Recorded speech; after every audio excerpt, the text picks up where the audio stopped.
So good day everyone. So my name is Paula ABULAR from Detail 2 and I'm the discussant for the fact sheet 6.5, which is the unit 6, and the topic is about the RA 9262, an act defining violence against women and their children, providing for protective measures for victims, prescribing penalties therefore and for other purposes.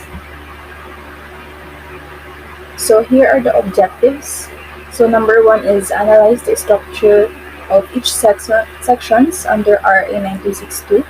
Number 2 is to clarify the main aspect of this law, which seeks to address the prevalence of violence against women and their children. Number 3 is to elaborate the concept of BWS, or the battered woman syndrome. Number 4 is construct your insights and conceptions under RA 9262.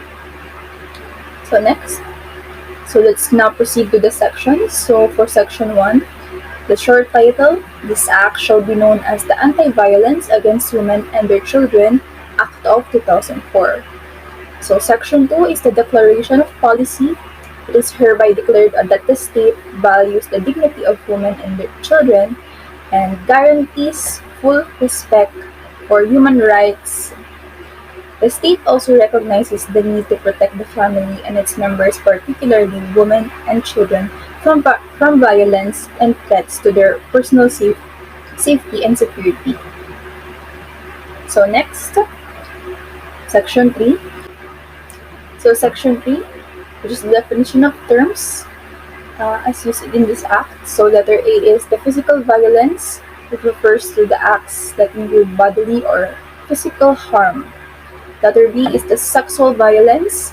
It refers to an act which is sexual in nature committed against a woman and of her or her child. It includes but is not limited to. Letter C is psychological violence. It refers to acts or omissions causing or likely to cause mental or emotional suffering of the victim, such as but not limited to intimidation, harassment, stalking, damage to property, public ridicule or humiliation, repeated verbal abuse, and marital infidelity. It includes causing or allowing the victim to witness the physical, sexual, or psychological abuse of a member of the family to which the victim belongs, or to witness pornography in any form, or to witness abusive injury to pets, or unlawful or unwanted deprivation of the right to custody and or visitation of common children. So next is letter D, the economic abuse. It refers to acts that make or attempt to make a woman financially dependent, which includes but is not limited to the following. So number 1 is withdrawal of financial support, or preventing the victim from engaging in any legitimate profession, occupation, business, or activity, except in cases wherein the other spouse or partner objects on valid, serious, and moral grounds as defined in Article 73 of the Family Code. So number 2 is the deprivation or threat of deprivation of financial resources and the right to the use and enjoyment of the conjugal community or proper owned in common. So number 3 is destroying household property. And then number 4 is controlling the victim's own money or properties, or solely controlling the conjugal money or properties.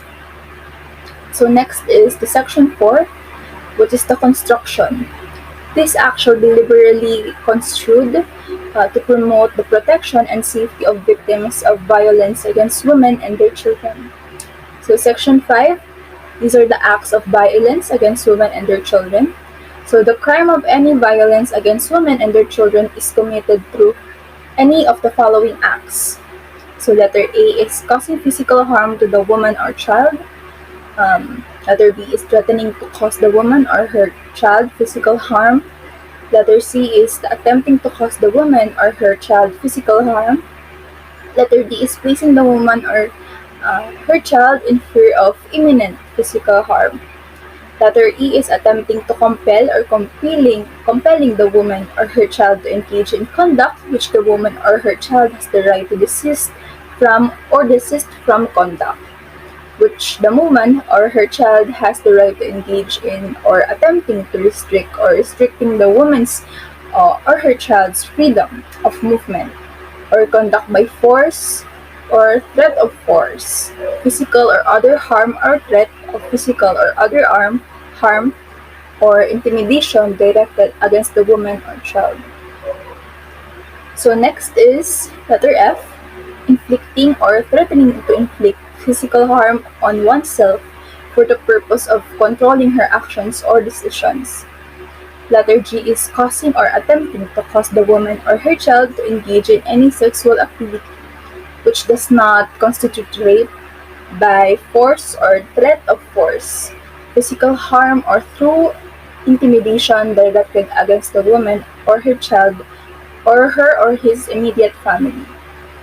Letter H is engaging in purposeful, knowing, or reckless conduct, personally or through another that alarms or causes substantial emotional or psychological distress to the woman or her child. So letter I is causing mental or emotional anguish, public ridicule, or humiliation to the woman or her child, including but not limited to repeated verbal and emotional abuse and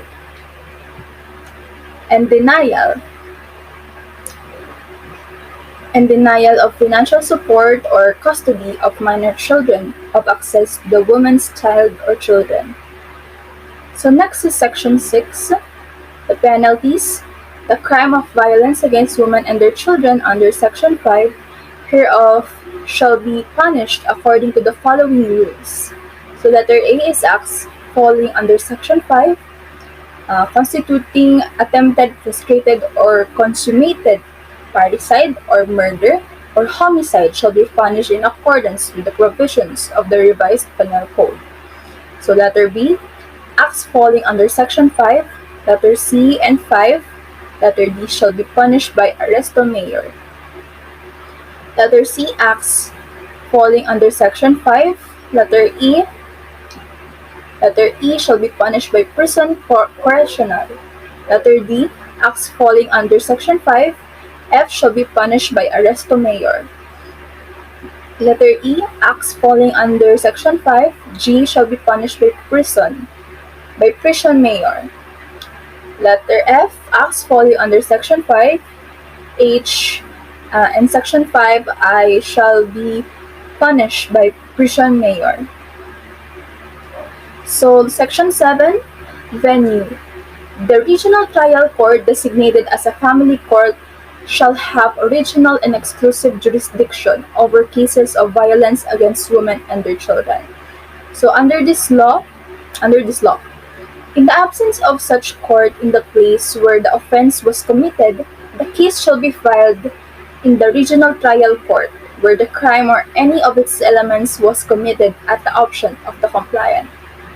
So section 8, protection orders. A protection order is an order issued under this act for the purpose of preventing further acts of violence against women or her children specified in section 5 of this act and granting other necessary relief. So the relief granted under a protection order served the purpose of safeguarding the victim from further harm, minimizing any disruption in the victim's daily life, and facilitating the opportunity and ability of the victim to independently regain control over her life. The provisions of the protection order shall be enforced by law enforcement agencies.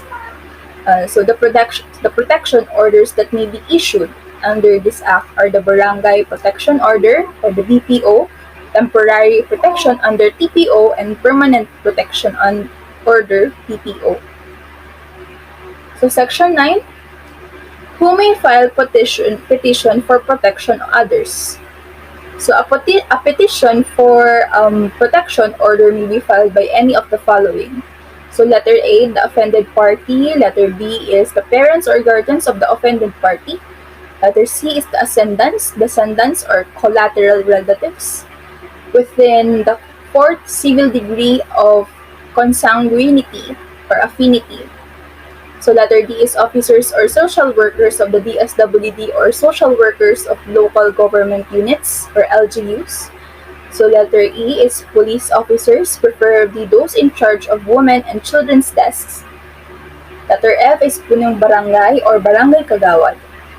Letter G is lawyer, counselor, therapist, or healthcare provider of the petitioner. So letter H is at least two concerned responsible citizens of the city or municipality where the violence against women and their children occurred and who has personal knowledge of the offense committed. So next is section 10, where to apply for a protection order. So applicants for BPOs shall follow the rules on venue under section 409 of the Local Government Code of 1991 and its implementing rules and regulations. An application for a TPO or PPO may be filed in the Regional Trial Court, Metropolitan Trial Court, Municipal Trial Court, Municipal Circuit Trial Court, with territorial jurisdiction over the place of residence of the petitioner, provided, however, that if a family court exists in the place of residence of the petitioner, the application shall be filed with that court. So section 11, how to apply for a protection order. So the application for a protection order must be in writing, signed and verified under oath by the applicant. It may be filed as an independent action or as incidental relief in any civil or criminal case.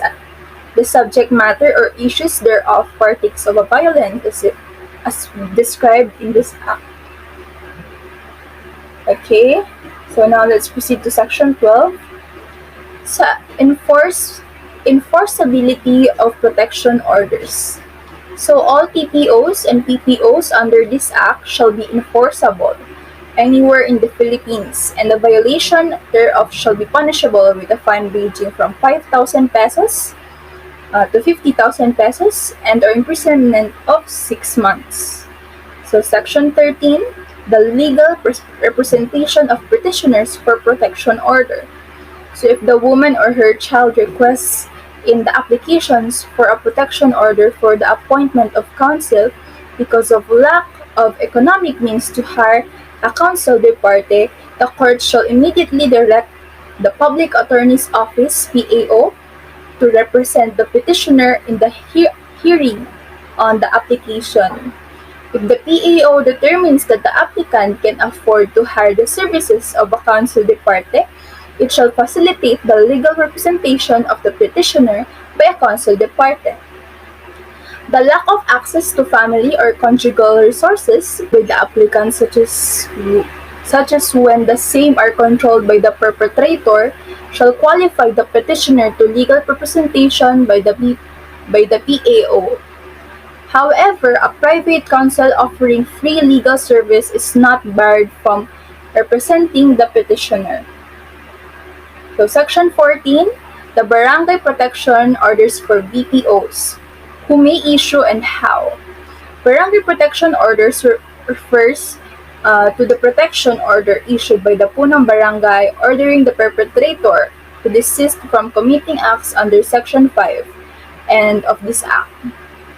So a punong barangay who receives the applications for a BPO shall issue the protection order to the applicant on the date of filing after ex parte determination of the basis of the application. If the punong barangay is unavailable to act on the application for a BPO, the application shall be acted upon by any available barangay kagawad. If the BPO is issued by a barangay kagawad, the order must be accompanied by an attestation of the barangay kagawad that the punong barangay was unavailable at that time for the issuance of the BPO. So BPO shall be effective for 15 days immediately after the issuance of an ex parte BPO. The punong barangay or barangay kagawad shall personally serve a copy of the same on the respondent or direct barangay official to effect is personal service. So the parties may be accompanied by a non-lawyer advocate in any proceeding before the punong barangay. So section 15. So the temporary protection orders. So temporary protection orders refers to the protection order issued by the court on the date of filing of the application after ex parte determination that such order should be issued.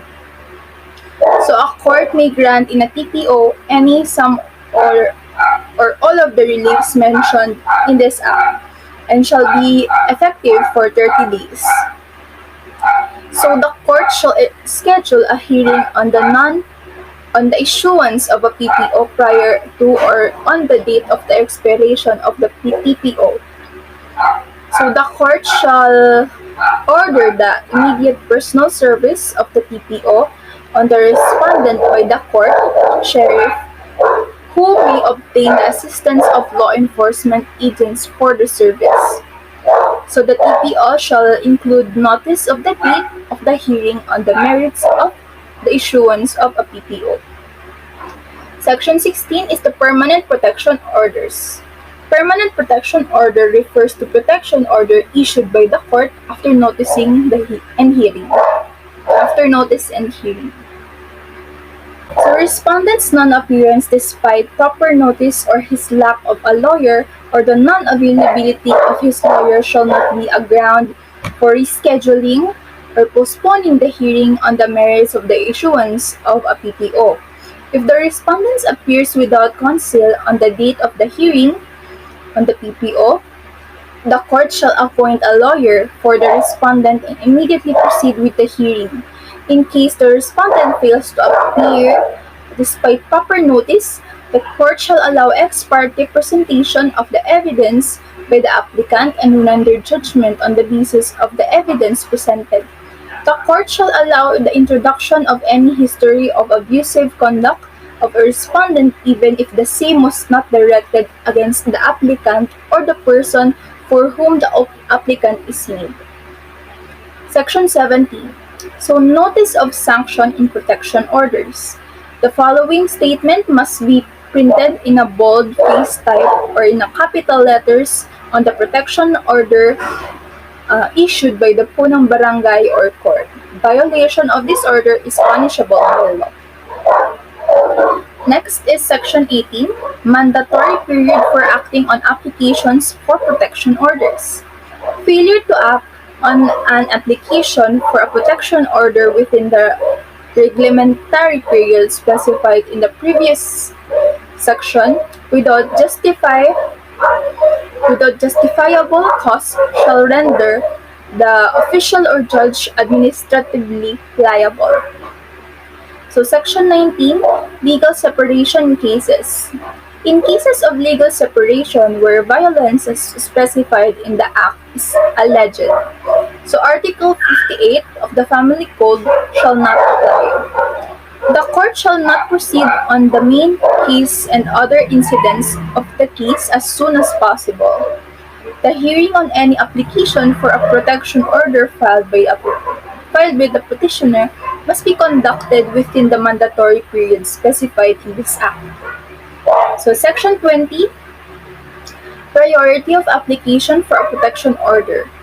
Ex parte and adversarial hearings to determine the basis of applications for a protection order under this Act shall have priority over all the other proceedings.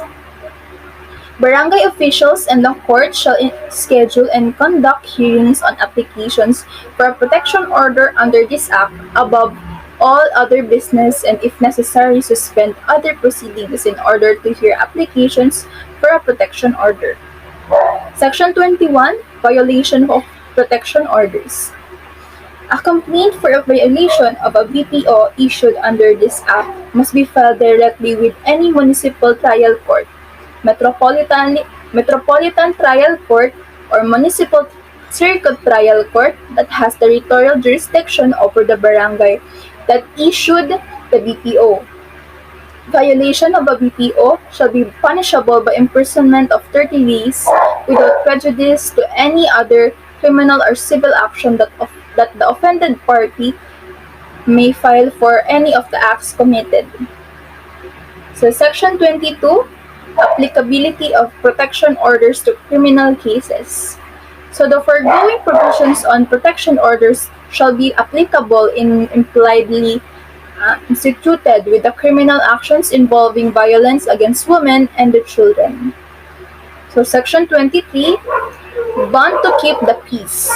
So the court may order any person against whom a protection order is issued to give a bond to keep the peace, to present two sufficient sureties who shall undertake that such person will not commit the violence sought to be prevented. So Section 24, prescriptive period. Acts falling under Section 5 to 5 shall prescribe in 20 years. Acts falling under Section 5 to 5 shall prescribe in 10 years. So Section 25 is the public crime. The violence against women and their children shall be considered a public offense, which may be prosecuted upon the filing of a complaint by any citizen having personal knowledge of the circumstances involving the commission of the crime. So Section 26, battered woman syndrome as a defense. So victim survivors who are found by the courts to be suffering from battered woman syndrome do not occur in any criminal and civil liability, notwithstanding the absence of any of the elements for justifying circumstances of self-defense under the revised penal code. Section 27, prohibited defense. Being under the influence of alcohol, any illicit drug, or any other mind-altering substance shall not be a defense under this act. So Section 28, custody of children. So the woman victim of violence shall be entitled to the custody and support of her child or children. Children below 7 years old, older, but with mental or physical disabilities shall automatically be given to the mother, with right to support unless the court finds compelling reasons to order otherwise. So Section 29, duties of prosecutors or court personnel. So prosecutors and court personnel should observe the following duties when dealing with victims under this act. So letter A, communicate with the victim in a language understood by the woman or her child. And letter B, inform the victim of her or his rights, including legal remedies available and procedure and privileges for indigent litigants. Section 30, duties of barangay officials and law enforcers. Barangay officials and law enforcers shall have the following duties. Letter A, respond immediately to a call for help or request for assistance or protection of the victim by entering the necessary whether or not a protection order has been issued and ensure the safety of the victims. Letter B, confiscate any deadly weapon in the possession of the perpetrator or within plain view. Letter C, transport or escort the victim to a place of their choice or to a clinic or hospital. Letter D, assist the victim in removing personal belongings from the house. Letter E, assist the barangay officials and other government officers and employees who respond to a call for help. So Section 31, healthcare provider responds to abuse. So any healthcare provider, including but not limited to an attending physician, nurse, clinician, barangay health worker, therapist, or counselor who suspects abuse or has been informed by the victim of the violence shall, letter A, properly document any of the victim's physical, emotional, or psychological injuries. Letter B, properly record any of the victim's suspicions, observations, and circumstances of the examination or visit. Letter C, automatically provide the victim free of charge a medical certificate concerning the examination or visit. Letter D, safeguard the records and make them available to the victim upon request at the actual cost. And letter E, provide the victim immediate and adequate notice of rights and remedies provided under this act and services available to them. So Section 32, duties under the government agencies and LGUs. So other government agencies and LGUs shall establish programs such as but not limited to education and information campaign and seminars or symposia on the nature, causes, incidents, and consequences of such violence, particularly towards educating the public on its social impacts. So, Section 33, Prohibited Acts. A punong barangay, barangay kagawad, or the court hearing an application for a protection order shall not order, direct, force, or in any unduly influence he applicant for a protection order to compromise or abandon any of the reliefs sought in the application for a protection under this act. Section 7 of the Family Courts Act of 1997 and Sections 410, 411, 412, and 413 of the Local Government Code of 1991 shall not apply in proceedings where relief is sought under this act. Section 34, persons intervening exempt from liability. In every case of violence against women and their children, as herein defined, any person, private, individual, or police authority or barangay official who acting in accordance with law responds or intervenes without using violence or restraint greater than necessary to ensure the safety of the victim shall not be liable for any criminal, civil, or administrative liability resulting therefrom. So Section 35, so the right, rights of victims. In addition to their rights under existing laws, victims of violence against women and their children shall have the following rights. Letter A, to be treated with respect and dignity. Letter B, to avail of legal assistance from the PAO of the Department of Justice or any public legal assistance office. Letter C, to be entitled to support services from the DSWD form. Letter C, to be entitled to support services from the DSWD and LGUs. Letter D, to be entitled to all legal remedies and support as provided for under the Family Code. And letter E, to be informed of their rights and services available to them, including the right to apply for a protection order. So Section 36, damages. Any victim of violence under this act shall be entitled to actual compensatory, moral, and exemplary damages. Section 37, whole departure order. So the court shall expedite the process of issuance of a whole departure order in cases prosecuted under this act. So Section 38, exemption from payment of docket fee and other expenses.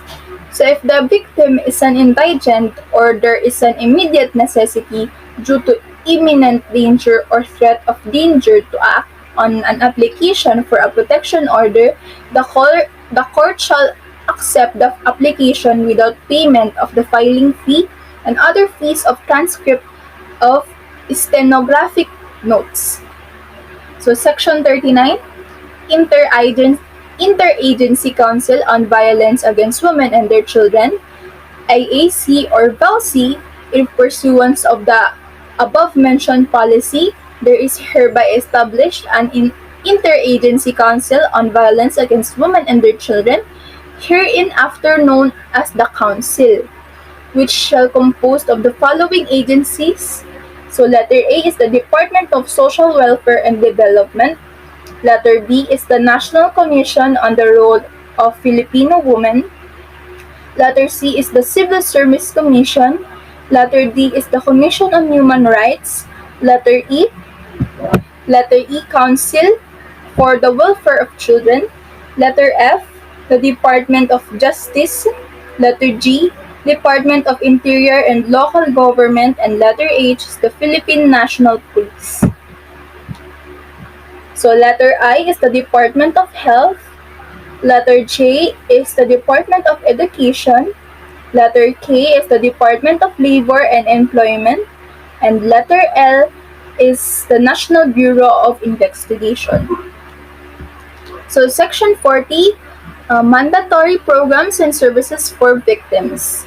So the DSWD and LGUs shall provide the victims temporary shelters, provide counseling, psychosocial services, and or recovery rehabilitation programs and livelihood assistance. So under Section 41, counseling and treatment of offenders.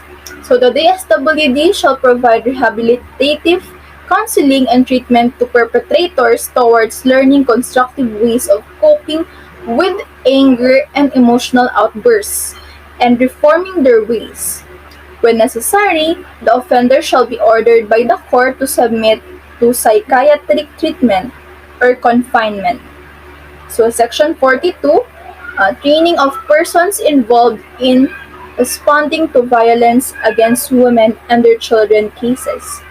So all agencies involved in responding to violence against women and their children cases shall be required to undergo education and training to acquaint them with letter A, the nature, extent, and causes of violence against women and their children. Letter B, the legal rights of and remedies available to victims of violence against women and their children. Letter C is the services and facilities available to victim or survivors. Letter D is the legal duties imposed on police officers to make arrest and to or protection and assistance. And letter E, techniques for handling incidents of violence against women and their children that minimize the likelihood of injury to the officer and promote the safety of the victim or survivor. So Section 43, entitled to leave. So the victims under this act shall be entitled to take a paid leave of absence up to 10 days in addition to other paid leaves under the Labor Code and Civil Service rules and regulations, extendable when the necessity arises as specified in the protection order. So Section 44 is the confidentiality. So all records pertaining to cases of violence against women and their children, including those in the barangay, shall be confidential, and all public officers and employees and public or private clinics to hospitals shall respect the right to privacy of the victim. Whoever publishes or causes to be published in any format the name, address, telephone number, school, business address, employer, or other identifying information of a victim or an immediate family member without the latter's consent shall be liable to the contempt power of the court. So Section 45 is the funding.